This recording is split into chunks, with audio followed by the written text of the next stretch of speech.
welcome to this module of Professor Messer's free CompTIA A+ certification training course on wireless security. I'm James Messer, and I'll be your host for this module where we're going to discuss the requirements from CompTIA's exam 220-601 section 6.1, where we'll speak specifically to wireless security, wireless encryption, and we'll talk about access points and things you can do to help protect your access points. We're going to go through wireless encryption types like WEP and WPA, and we'll look at a client configuration to see exactly how those apply to configuring and protecting a client. We'll also talk about things you can do on your access point to help make it more secure. Some things like MAC filtering, IP addressing, firewalling, firmware, and a lot of other pieces in there. Let's begin our conversation talking about wireless encryption types. The idea here is that wireless networks have no boundaries whatsoever. They are radio stations. Every machine is both a radio transmitter and a radio receiver. And just like the radios that you might have, as long as you know the frequency, you can tune right in and listen to what's going on. Anyone who's around to that signal can listen in to hear what's happening. So the idea is that you may be able to listen, but what we're going to do is scramble up the sound so much, the noise is coming through, that it doesn't sound right to you and you can't make anything out of what's going on. The idea is that you would encrypt this information and then give the password to only the people who need to understand the data going through the air. Everybody else can't make heads or tails to anything else that might be going on. So the technologies behind this are things like WEP and WPA. These are encryption technologies over wireless networks that then allow people to listen in and hear what's going on while keeping all of the information that's going over that network private and secure. A type of encryption that's been around since 802.11 wireless networks have been around is something called WEP, and that stands for Wired Equivalent Privacy. The idea is that they were going to create these wireless networks and they were going to be just as secure and just as private as a wired network. It was a great idea. Unfortunately, didn't exactly pan out the way they wanted. This did provide different levels of key strengths. At the time, there were certain levels of encryption that could not be sent outside the United States. So there was a 40-bit key and a 104-bit key that you could configure inside of your access point to help encrypt the data. The longer the key, the more difficult it would be to decrypt that information on the other side. So therefore, the information was more secure. Unfortunately, in 2001, there were some very key vulnerabilities found in the cryptographic process used in WEP encryption. So it became extremely easy to crack this type of encryption, even the 104-bit key. And because this was standardized, this wasn't something you could just change and everybody would do it. There has to be some very specific standards set up for this. So as it turns out, WEP was not as equivalently private as wired networks. And as it turns out, you really can't even use it these days to protect the type of data going across your network because it is relatively easy to crack this. Just takes a few minutes and a workstation that can listen in on the conversations to now get into your raw data and see what's going on. Because of these shortcomings with WEP, a new type of encryption technology was created called WPA, which stands for Wi-Fi Protected Access. You'll see different flavors of this depending on what type of technology is integrated into your access point. WPA is the format that was created really on a short term to get through these problems we found with WEP, and it was not the fully ratified version. There was still a lot of work going on the standardization. When the WPA standard was finally done and put in the books and written down and everybody agreed on it, WPA had already been started. So what we came up with was WPA 2, which really stands for the ratified version of WPA. There are also other flavors of this like WPA2 Enterprise. And depending on the access points you have, you may have different flavors of this that you can configure. The certification for this began in 2004. So this type of encryption has been around for a while now. We've tested it, we've pounded on it, we've made sure that it's relatively stable, and so far it's held up very well to people trying to attack it. This uses a technology called a pre-shared key, which means it's a key that you share with other people and everybody knows what the key is. And at that point, everybody can use this technology. It's 8 to 63 printable ASCII characters, which means it comes out to be about a 256-bit key. So it's a little bit bigger than the WEP technology we saw before. And it uses this pre-shared key, this passphrase, if you will, to be able to encrypt information. Now, to configure a wireless client, there's a few things that you need to do. The client configuration has to match what the access point configuration is. And this is relatively strict. These have to be really synced up quite nicely, or the client just is never going to be able to connect to the wireless network. So whoever administers your access point is going to provide you with the key pieces of information you need to sync up what's on your client workstation. We're going to look at a client configuration in just a moment to see what we could expect to get from our access point administrator. Now, part of the challenge here is there are many, many different kinds of wireless access clients. There's one built into Windows. Intel makes one for their cards. Other manufacturers of wireless cards make their own clients. But fortunately, the statistics and the information that we're going to put into the client are relatively similar throughout all of them. They may be on different screens. It may be different buttons that you push, but they all have similar names associated with it. The similar is not exact, however. You may have to play around with some of the settings in your wireless client to make sure you understand exactly what they're asking for, because Intel might call it one thing and Broadcom may call it something completely different. Let's look at some of the wireless settings we might expect to see in the Windows built-in wireless client. I have a wireless connection here. I'm in my control panel looking at my adapter cards, and I'm going to right mouse click in this network connection and choose Properties. This brings me up to the wireless connection properties for this card, and I'm going to select Wireless Networks. If you don't have any wireless networks configured, obviously there won't be anything in here. You can always view the wireless networks, or you can manually add a wireless network configuration. Let me do that so you can start to see what we would see here. Let's say that our wireless network administrator provided us with things like a network name, which is an SSID. And let's say it's called Wireless 1. He also provided us with some network authentication information. And notice this is where you can see information about shared, WPA, WPA PSK, WPA2, and WPA2 PSK. And we've also got selections here for data encryption. Those selections are going to change depending on the different options that we provide. So for WPA2, you may see there's different data encryption options for these pieces. If I choose WPA, you may also have different options there. So whatever you're choosing, you're going to see some different options available. And usually your client is going to be able to show you what options you can use depending on what type of network authentication you've chosen. Now, whenever you're setting up a connection like this, there may also be a need to set up authentication to the network. And you can see these additional authentication types are here as well. This is something that goes above and beyond the wireless technologies that are there. This is actually providing another level of authentication into the network. Very often, people in a large organization want to integrate this into the system they already have for your authentication so that you don't have to have another username and another password just to get on the wireless network. They can integrate all of this together so that you don't have to worry about exactly how this username and password is, what the shared key is, how the basics are configured. You just tell it exactly the type of encryption and data authentication that you're using, and it takes care of everything from there. So some of that is done from that authentication tab. The idea here is that you would be setting up connections for this network, applying the network authentication methods that you can see here, setting it up exactly the way the administrator has, and from that point on, when we click OK, we should be able then to connect to that wireless network and see what's going on. If we can't connect to the wireless network, then something's not quite right. Our authentication method is wrong. The type of data encryption is wrong. Perhaps we configured some of the integration into our authentication methods incorrectly.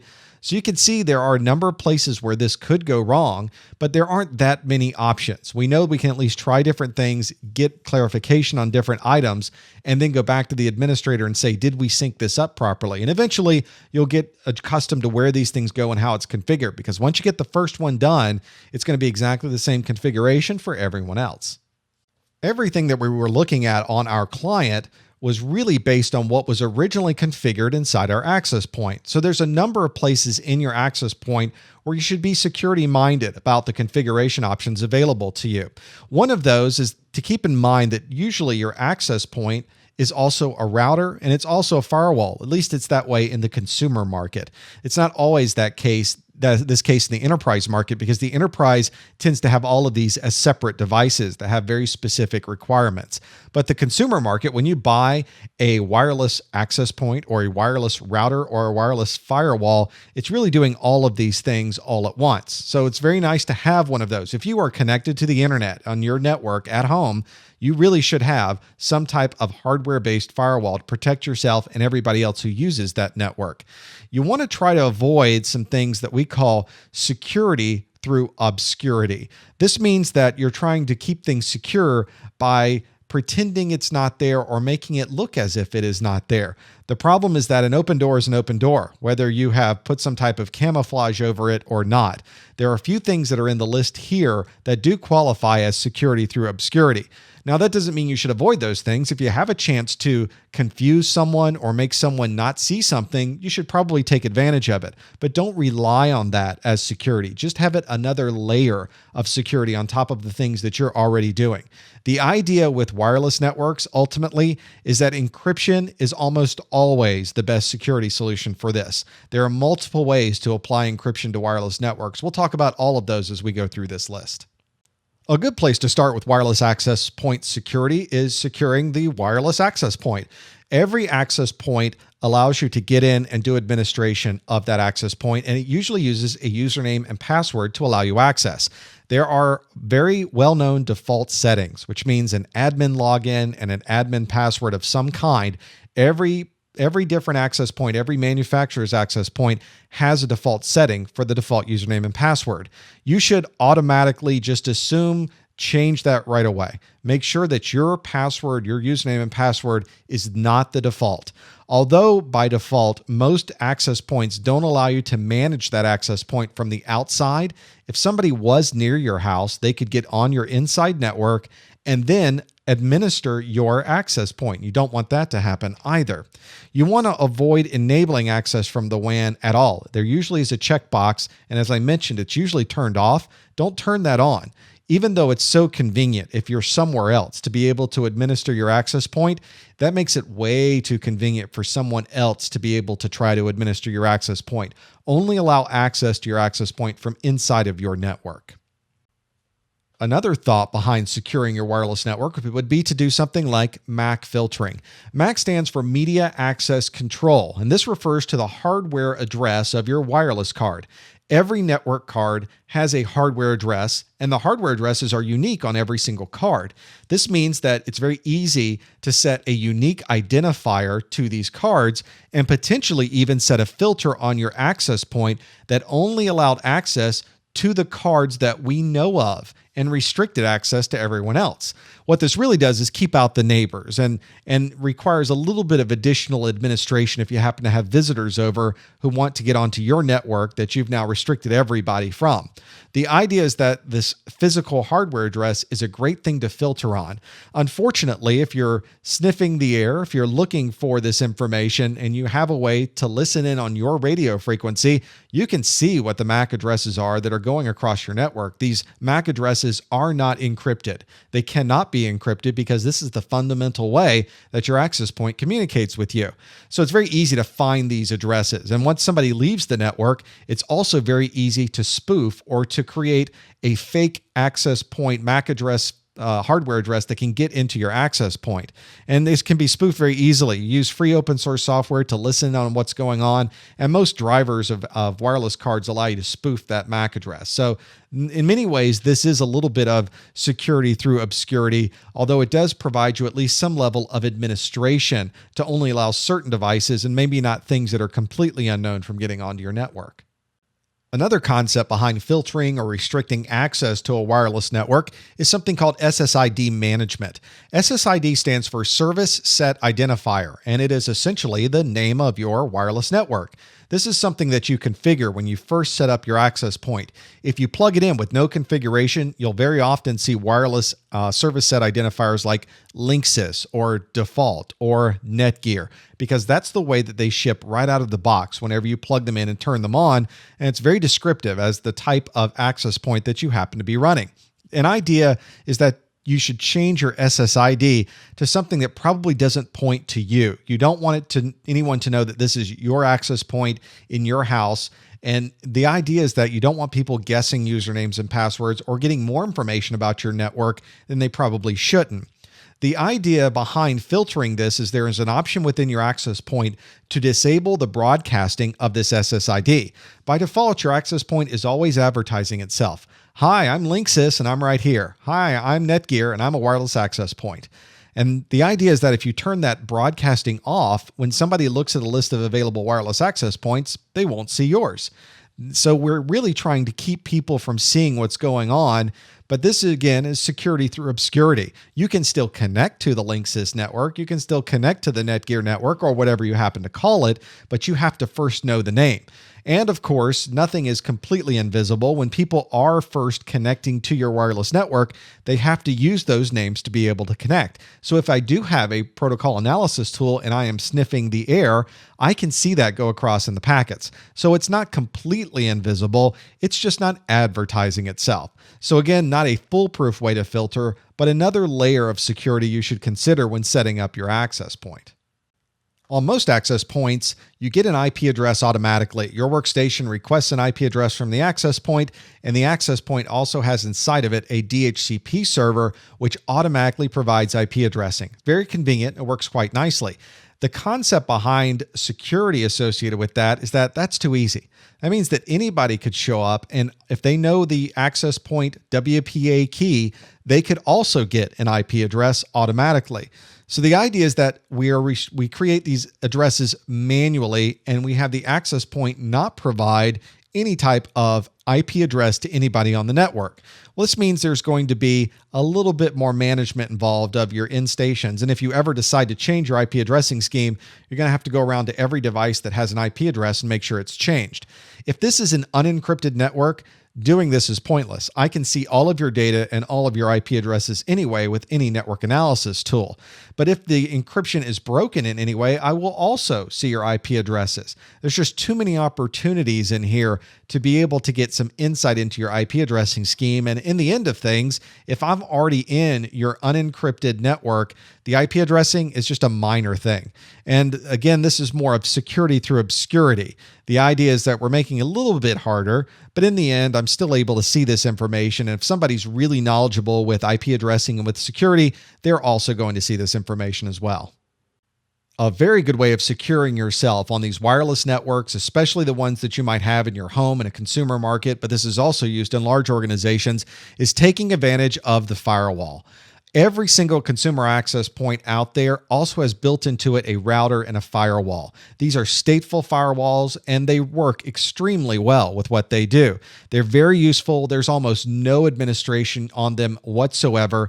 They recognize the traffic going out, and they ensure that the correct traffic will be coming back in again. On rare occasions where there are devices inside your network that need to act as servers, then you do have to do a little bit of administration, but generally, there's not much that has to be done. I can't say this enough. If you're on a network of any kind, always, always, always use a firewall. Whether it's a hardware-based firewall, and that's the one I would recommend if you're in a home office or a home environment, you should always have a hardware-based firewall there to protect yourself.